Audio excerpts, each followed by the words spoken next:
ఆనందం మహాలోతైనది. ఆలోచనల, భావాల, ఊహల, కోరికల యొక్క అసలు ఉద్దేశం ఏమిటో చక్కగా గ్రహించండి.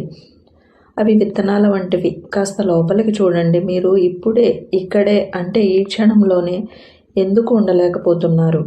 ఎప్పుడూ ఏవేవో ఎందుకు ఆలోచిస్తున్నారు? మీరు ఎలా ఉన్నారో అలాగే సంతోషంగా ఎందుకు ఉండలేకపోతున్నారు? ఈరోజే సంతోషంగా లేనప్పుడు రేపు ఎలా సంతోషంగా ఉండగలరు? ఎందుకంటే ఈ క్షణం ద్వారానే రేపు అనేది పురుడు పోసుకుంటుంది. నేడు రేపుకు జన్మనిస్తుంది. ఈరోజు మీరు సంతోషంగా లేకపోతే రేపు మరింత దుఃఖంగా ఉండబోతారు. ఆ వేళకు ఇంకా దుఃఖంగా ఉండడానికి కావలసిన ఉపాయాలన్నీ నేర్చుకుంటారు.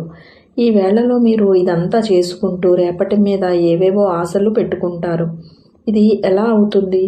అప్పుడు మీ ఆశలన్నీ నీరుగారిపోయి నిరాశ కూపంలో కూరుకుపోతారు. రేపటి కోసం వాంఛిస్తూ ఇప్పుడు ఉన్నదాన్నంతా నిరంతరం జారవిడుచుకుంటున్నారు. ఇదే ఇక్కడ జరుగుతున్న నిజం. ఒక్క క్షణం ఆ లాలసత్వాన్ని ప్రక్కన పెడితే పగటి కలలన్నీ ఆగిపోయి, సినిమాలన్నీ ఆగిపోయి వాస్తవాన్ని ఎదుర్కోవడానికి అర్హులవుతారు. ఆశలు పెట్టుకోవడం ఆపేసి జీవించడం ప్రారంభిస్తే పరిణతి దానికదే సంభవిస్తుంది. ఆశల పెట్టుకోవడాలు పిల్లచేష్టల వంటివి. భవితలోకి మీ ఆశలను కేంద్రీకరించకపోతే మీరు పరిణతి పొందుతారు. నిజానికి మీకు ఏ భవిష్యత్తు లేనప్పుడే పరిణతి పొందినట్లు. ఎందుకంటే అప్పుడు మీరు కేవలం ఈ క్షణాన్ని ఆస్వాదిస్తారు. అంతే, ఎంతకన్నా నిజమైనది మరొకటి లేనే లేదు.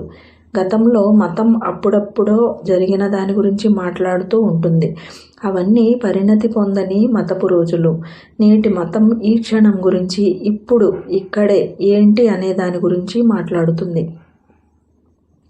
ఇప్పుడు ఇక్కడే అనే కొత్త మతం. ఇప్పుడు ఒక కొత్త మతం ప్రపంచమంతా తన సత్తాను చాటుకుంటుంది. ఆ మతం కేవలం ఇప్పుడు ఇక్కడ కోసమే. మరెక్కడికో వెళ్లాల్సిన అవసరం లేదు. జీవించడానికి మరేదో స్థలానికి, మరేదో కాలానికి వెళ్ళనక్కర్లేదు. ఈ స్థలమే, ఈ కాలమే, ఇప్పుడే ఇక్కడే నిజమైనది.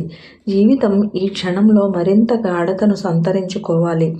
ఆశల్లో బ్రతికే మనిషి జీవితాన్ని ఆవిరి చేస్తాడు. పనికి రాకుండా మరీ పలచన చేస్తాడు. ఆనందం అంటే గాఢతతో కూడుకున్నది, మహాలోతైనది.